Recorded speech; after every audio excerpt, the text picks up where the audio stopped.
People are tired of reels now. They're polished, they're perfect, they are a bunch of educational content, they are non really, a lot of it's non-relatable.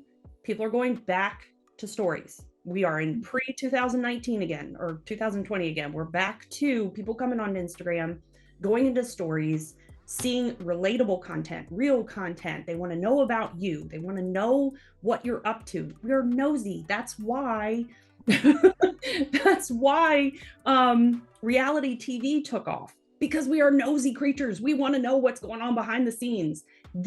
Your stories is your area to do just that, to give them what they want. And you don't have to share too much about yourself.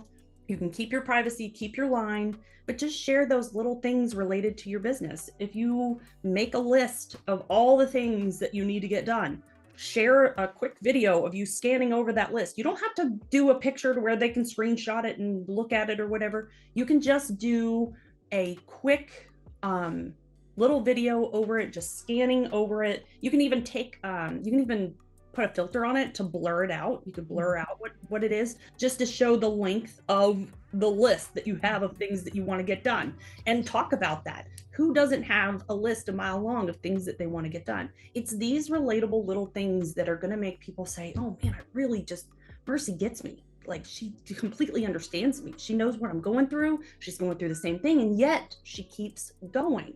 I want to do that. I want to keep going. Where does she get her energy to do that? Why is she doing that?